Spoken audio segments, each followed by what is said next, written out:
What's up guys, Intelitech Studios here, and today we're going to be doing the full review on the Dyson Ball Total Clean. Now this will be a very in-depth review as I've been using this machine on and off as my daily driver since I got it at the start of the year back in January. Now this particular machine is one that you can purchase from Sam's Club. I will link it in the description, but the model number of this machine is UP13, and that's the main focus of the name because that's going to be the main difference that you'll find with many different Dyson vacuums that look exactly like this. If it has the UP13 model number, then this review applies to it as the machine is identical, although depending on your unit, the difference could be threefold. There's only going to be three differences, and they don't affect the actual performance or build quality of the machine. One is the name, so yours could be called Dyson Ball Animal, or Dyson Ball Multifloor, or Dyson Animal Plus, or something weird like that. Dyson Ball Complete. It can be any number of those machines, or most recently, the most recent example that you can find on Dyson's website as of this time is you can find one with a pink cyclone that's called Dyson Ball Multifloor Origin or Dyson Ball Complete. But the main difference between any of the vacuums with the UP13 model number is going to be the name, the color of the cyclone pack, and the included accessories. So this particular model is the Dyson Ball Total Clean that you can get at Sam's Club, and the main thing that it has is it has a yellow cyclone, and it comes with two extra attachments. Those extra attachments are the carbon fiber soft dusting brush, the multi-angle brush, and I think that's it. I'll have to check back. For some reason I forgot to check, and unfortunately because I'm recording on an iPhone, I can't pause the video and go check real quick. But it comes with a few extra attachments, and I will do a separate video on all of the Dyson attachments that you can buy for your Dyson upright vacuum. So if you want to know my thoughts more in depth on those, then you can watch that video when that comes out. But in the meantime, I will say that the attachments that this particular SKU comes with are fantastic. The carbon fiber soft dusting brush is really good. The multi-angle brush is really good.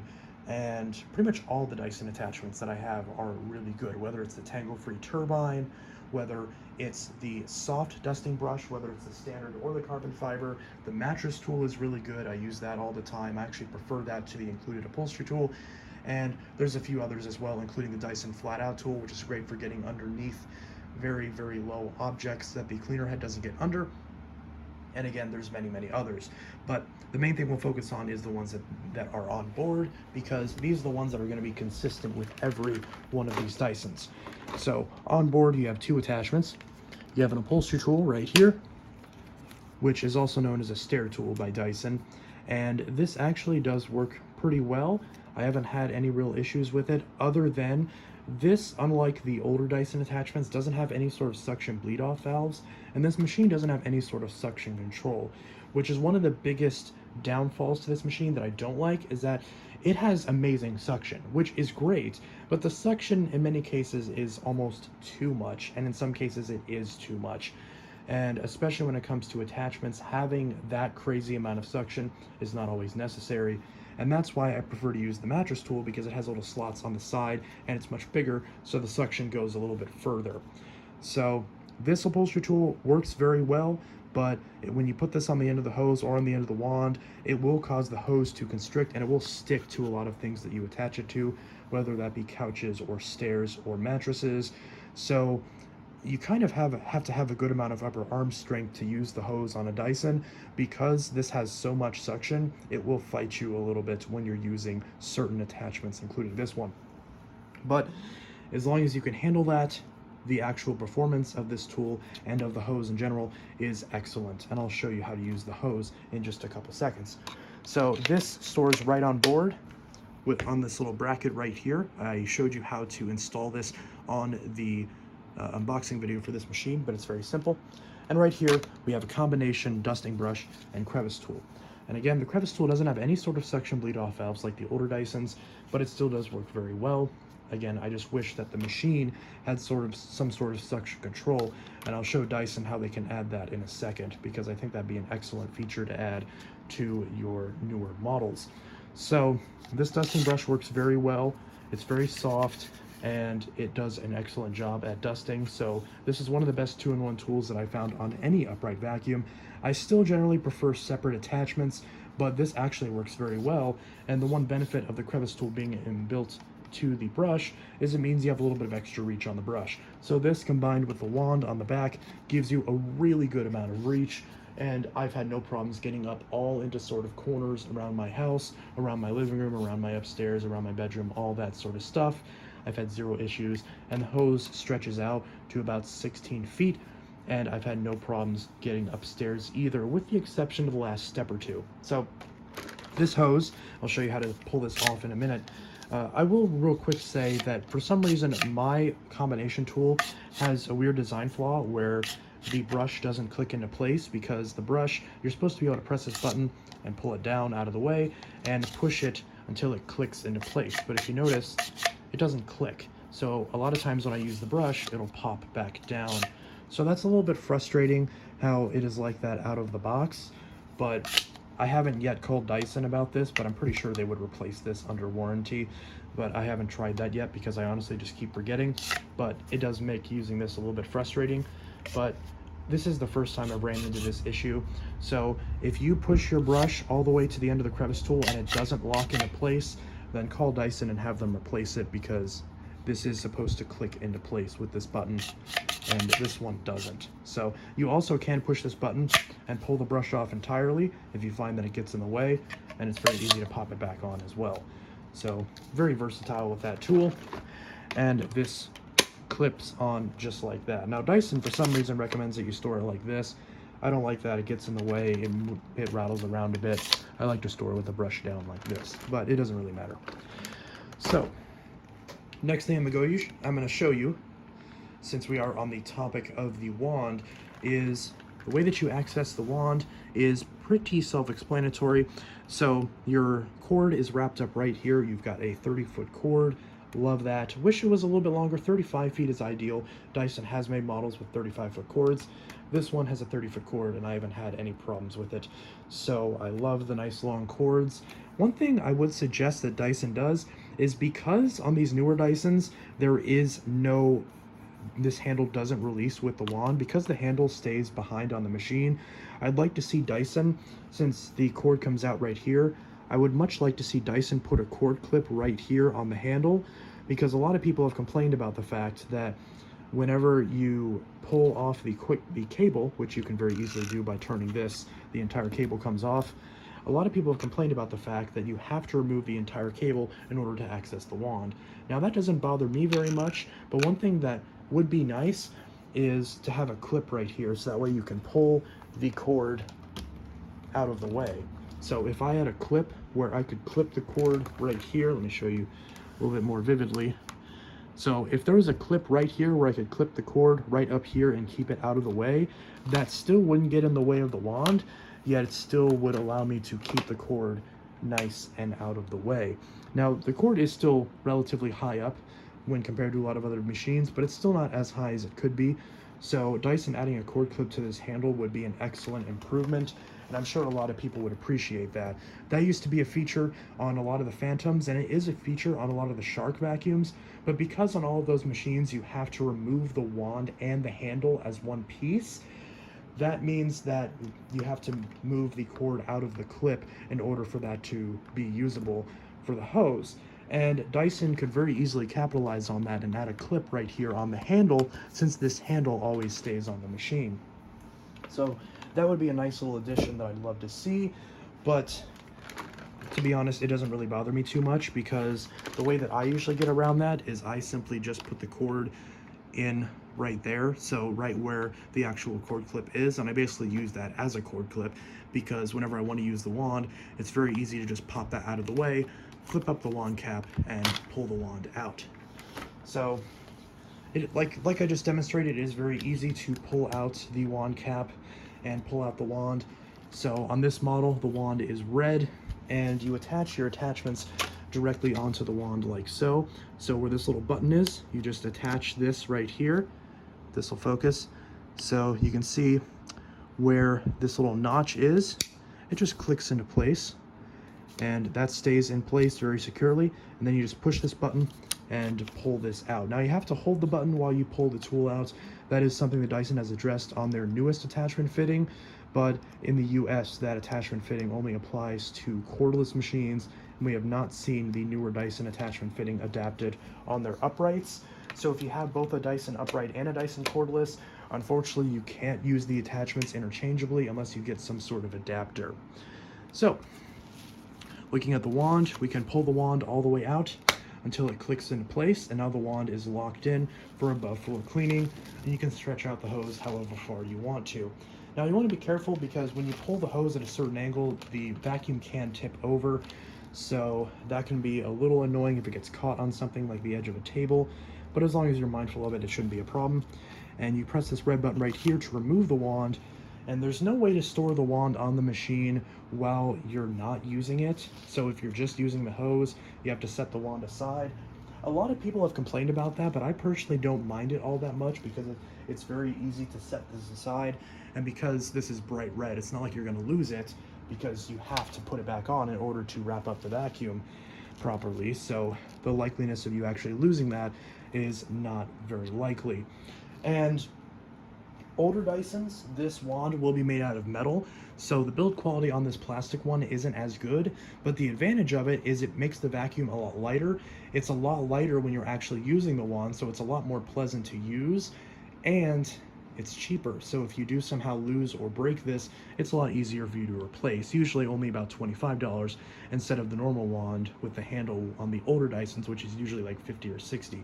So you save a lot of money there. And just like with the wand, we do have a little groove right here so we can attach the attachments directly onto the edge of the hose as well. Now, some of the attachments are a little difficult to get it clicked in all the way. You can tell I had to struggle a little bit there, but it does go back into place. And of course, you just push this button again to pop the attachment right off.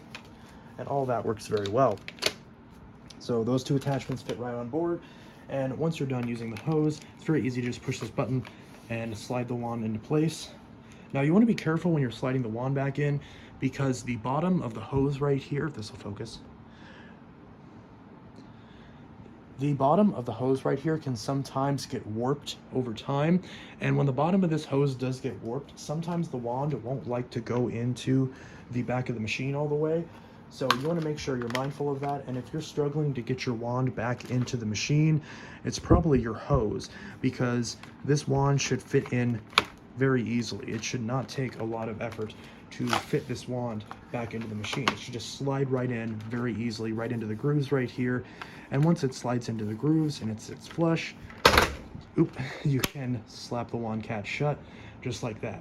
And unlike the DC-25 and some other Dysons, whenever you put the machine in the upright position, the changeover valve automatically switches over to the wand, which is good, but it does mean that you will find air running through the back of this while the machine is on in the upright position, so don't let that alarm you. Now, I just accidentally demonstrated the release mechanism. It's pretty simple. At first, I didn't really like it because it felt kind of stiff and like you were breaking the machine. It's obviously a lot more complicated than a lot of other machines, but in my opinion, you get used to it pretty quickly. So there's no pedals or anything to break, which I do really like because on the older Dyson balls, the pedals would break all the time and it was always a whole mess. On this, they actually fixed that. So you actually just pull the machine back and the wheels pop up and it goes into the vacuuming position. Now you got to kind of put some force on it, but you have to kind of apply some downward pressure, but it's fairly easy to do. You just pull the handle back, and now you're in the operating position. The back wheels are out of the way, and now you can twist and turn and pull the machine forward. Now, some people have complained about putting the machine in the upright position. I recommend doing this when it's off so you can hear the click, because a lot of people will put it up like this, the wheels will click down, but they're not actually up all the way. You want to push it until you hear a second click. Did you hear that? Now the base is properly engaged, and now the machine is upright and stable. So if the machine is on and you can't actually hear it, just simply pushing the machine forward a little bit will take care of that. So you actually don't have to have the machine on. I've heard a lot of people complain about this not latching all the way, but as long as you push it forward, it'll always latch into place. So that's a little trick right there. If you're having trouble getting your machine to stand up and stay up, just bring it forward. Now, the way that I do it is I don't actually apply any force. When I'm doing it, I just pull the handle forward, like the way that you see here. So when I pull it forward, just pull it until it clicks into place. So that's the part of usability when it comes to releasing it for floor vacuuming mode. And that part is pretty simple. So as far as operating it, we have two buttons right here. Sorry if the camera angles are a little bit bad. So we have our power button right here, and we have our brush roll on off. Now, no matter what you were using last time, whether you were vacuuming floors last time or using the tools last time, it does not matter. Every time you turn the machine back on, the brush will default to the brush roll on mode. So whenever you are using this on bare floors, once you turn the machine on, you want to make sure that you have this in the floor position. See, that also happens too. Sometimes it'll snap like that. It's really weird. So you want to make sure that this is in the bare floor mode so you don't scratch your bare floors. But we do have a clear brush roll window, so it is easy to tell when the brush roll is spinning, provided that it's clean. So that said, we're going to go ahead and run it for a little bit just so I can show you how it works, and then I'll show you where all the filters are and how all that works, and my general overall thoughts after using this machine for an extended period of time. I've already commented on the cord, the tools, and the performance, which is excellent, but we'll go into our final conclusions after all of that. So right now we're going to run it for a little bit, show you how it sounds. So again, you just pull this back just like that. Red power button is right here, and this gray button, like I mentioned, turns off the brush roller. So you'll be able to tell based on the noise and seeing the brush spinning which mode it's in. Okay, well, it'd probably help if I plugged in the machine. That was one part that I forgot to do.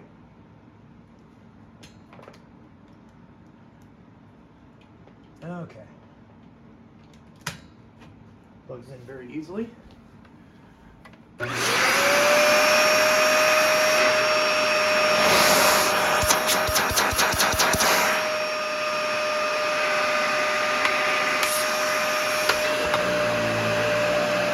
Hear that?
So as you can see, pressing the silver button turns the brush roller on and off. So you'd obviously turn it off for bare floors and turn it on for carpets. So real quick, we're going to do our pickup test. And again, I unfortunately have no way of actually pausing this video, and I'm not used to iPhones, but I normally record on a Galaxy Note 9. I'm recording on iPhone 12 today, so apologies if there's any weird issues with the review. But I want to see what the video quality is like. So performance on bare floors and on carpets is excellent. Like I said, I've been using this machine for an extended period of time.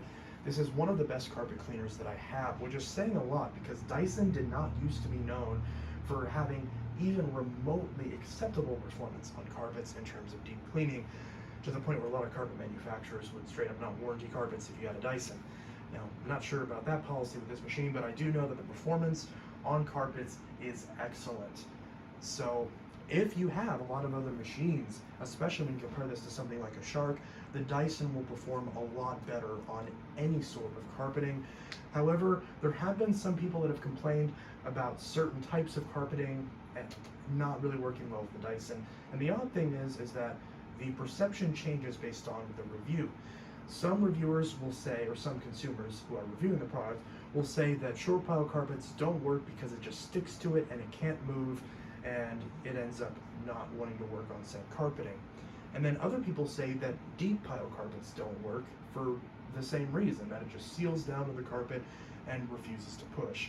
Now, I can't comment on that because every piece of carpeting that I have tried it on has worked with no problems. I've tried my plush pile carpeting in my living room right here, which is more like a medium-ish pile, like medium-ish high pile. I've tried it on my super low pile carpeting that is upstairs, and I've tried this at my dad's house, both on his bare floors, on two very thin area rugs, and on his very deep 70s style plush carpet, both the kind that you've seen in the living room at that house and in his bedroom, and I have not had any issues using this machine on any of those floor surfaces. So your mileage may vary. That is just the kind of thing where you're just going to have to roll the dice and see whether or not this machine will work for your carpeting. But you know, I've heard a lot of people complain about that, and I do feel like Dyson could very easily address that by simply adding a suction control slider right here where the intake is, where the bin is. I really wish that Dyson would just do what Shark does on some of their machines and just have a little slider right here that you can twist that will open up a little bit of air, so that way a little bit of suction can bleed in through here and allow the machine not to stick to various types of carpeting. And if you put it right here, it'll work both for the floor head and for the tools. So that way, whether you're trying to use this on a couch or on a certain type of flooring or carpeting, you wouldn't have that problem of having too much suction. So Dyson, definitely add that. I think that would be a great feature, and I think that would really make this product a lot more usable and a lot more versatile too, because this is one of the most versatile machines you can get. Dysons have always been very versatile, but if they could just add that one little suction control slider right there where it enters the bin, then I think that would solve the vast majority of complaints that a lot of people have in regards to usability on certain carpets and floor surfaces. So Dyson, if you're watching this video, please consider that for your next upright, and also fix this weird gasket, because a lot of their machines have this weird round gasket and it doesn't really fit very well. A lot of times debris will get kind of blown out of this. On their smaller uprights, like the Dyson Ball Multifloor 2, this is actually a square intake, just like the older Dysons. I recommend that Dyson go back to that. I feel like that system worked a lot better, and the bins were built a lot better too. Because one other thing you got to be careful about is when you go to empty this, you press this red button right up here, the bin pops out, and the bin flap is held in by just this little piece of plastic. And on one of my Dyson, actually on two of my Dysons, this tab actually broke. And when this breaks, all the dirt's going to fall out of it, and that's not very good. Now, Dyson will replace the bin if you have that problem, provided that it's still under warranty, and the warranty on Dysons has always been very good. I have not had any problems with Dyson's warranty, unlike many other companies, especially cheaper vacuum brands like that Hoover over there. So the warranty, the 5-year warranty on this is really good. Out of every box store brand, like every department store brand, like Dyson, Shark, Bissell, Hoover, Dirt Devil, Dyson has the best warranty, hands down, out of any of them. So if you're concerned about warranty and about whether or not the company will stand behind the product, I feel like Dyson gives the best shake at that. Now, they're not perfect. There are still some issues with this machine. The design flaw with the rear hose hasn't been addressed. And if you're not familiar with that, then watch my DC41 video. But if you're looking at the filters for this machine and you're wondering how to get to those, there is a pre-motor filter right here, which I've been using this machine pretty extensively. The filter is still not dirty. It's generally recommended that you wash this filter about every 3 to 6 months. You want to let it dry for at least 48 hours, and once it's bone dry, pop it back in and close this up. Now, it's a little bit tricky to close. There we go. So again, a lot of this just feels like it could be refined a little bit better on Dyson's part, but it is there. Now, one other thing that a lot of people will mention is the fact that the handle does swivel a good amount when the machine is upright. Now, that's mainly to address a lot of the issues that earlier Dysons have had where they get brittle after a while and break. Now, this machine has a lot more bendy, sort of rubbery plastic, so it does, in all practicality, have better build quality, but when you're using the machine and you're twisting the handle around, which you're going to do quite a lot if you're using the ball, it's not going to feel the best. Now, compared to a Shark, it's miles better. The build quality on this is better than any Shark, but it's still not great. I kind of wish that, they would go have a different type of more sturdy plastic, but that would also increase the weight. This particular machine weighs 17 pounds, so it's not quite as agile as the 15-pound Ball Multifloor 2, and it's not quite nearly as heavy and cumbersome as the Dyson Kinetic Big Ball, which is 19 pounds. So I have a lot of back issues, and I often struggle to use heavy machines, and this machine doesn't really cause me too many problems. I've been using this, and I haven't had too many problems. I still will try to find the 15-pound version of this that's a bit lighter weight, because I think that will be a lot better on my back, and I'd recommend the same if you have any sort of back issues. But if you do get that model, you will sacrifice a little bit of bin capacity, but otherwise it's the same machine. Now, the HEPA filter is right down here, and that's relatively easy to get to change as well. I did do a video on changing the filters on this, and I will link that in the description as well. So that is that. So there is no physical height adjustment on the front, but it has this little accordion style base plate, which Dyson calls the active base plate, and it works rather well, but this causes some of the problems that people have been concerned about in regards to it sticking to certain carpets. But I actually find it to work very well, because it does adjust to pretty much every floor type that I have tried, and it actually adjusts properly without just simply floating on the top of the surface. And it works very well on bare floors too. I thought that this would seal and just kind of make the machine stick to bare floors like some of the earlier Dyson cleaner heads, but it doesn't. It works very well on bare floors. I've been using this on bare floors, and I haven't had any problems with it picking up debris or with it scratching floors. So this has just been overall a very reliable machine. Now granted, I haven't had it very long, so I can't comment too much on the longevity, but in the last 6 months that I've been using this, I have not had any problems with it thus far, other than the attachment that was broken out of the box, but that's not a big deal. So overall, I get that I rambled a lot in this review, but this is an in-depth review because these machines are not cheap. This is not an inexpensive investment for your vacuuming needs. If you are looking for a vacuum and you're looking to drop upwards of $200, $300, $400, $500 on a vacuum, well, you want to make sure that you know everything there is about it, so that way you can make an informed buying decision and see if this machine is right for you. So the question that a lot of people will ask is, do I recommend this machine? And the answer is yes, I do recommend this machine. Now, you always want to make sure and register this on Dyson.com so that way you have your warranty, because if anything goes wrong, you want to make sure that you're covered. But as long as you keep the hair off of this brush roller, so that way that doesn't cause any problems, because this brush roller does sometimes get tangled in hair, but it is very easy to keep that clean. As long as you don't do anything with that, as long as you keep your filters clean and keep the bin emptied once it gets to this max fill line, which you can see I've reached that, so I'm going to empty it after this video, then this machine should last you quite a long time. Now, there are some little bits where I'd probably say be careful with it. Don't be too rough with it, because you could potentially cause a problem. But like I said, I've been using it just as a normal vacuum, and I haven't had any problems with it thus far. So we will see how it ages. So anyways, this is Intelitech Studios with my in-depth review of the Dyson UP13 Ball Total Clean. I hope you enjoyed this video. Again, this particular model can be purchased at Sam's Club. I will link it in the description. And there's plenty of other similar models available as well with the same model number, so I'll link one of those in the description as well in case you don't have a membership, which most people don't. So that is that. So I hope you guys enjoyed this video. This does get the Intelitech seal of approval, but I would generally lean to hesitate to recommend the Ball Multifloor 2 instead of this, since it usually isn't that much more and it's lighter weight. But that machine apparently is about to be discontinued, or is discontinued in some markets, so that's a little confusing there. So if you consider that being discontinued, then this is the lightest weight Dyson they make. So that is that. So anyways, this is Intelitech Studios. I'll see you guys in the next video, and I hope you all have a good one. Peace. Also, there are rumors of a newer Dyson upright coming out very, very soon. I've seen a few photos posted of it. It's known as the Dyson Ball Animal 3 Extra. And I am very much looking forward to getting one of those whenever that eventually does come out. So Dyson, if you are watching this video, I'd be very interested in reviewing one of those machines, as well as the Dyson Multifloor and Animal too, but you know, those are a little bit old at this point. So anyways, again, Intelitech Studio signing out. See you all in the next video, and I hope you all have a good one. Peace.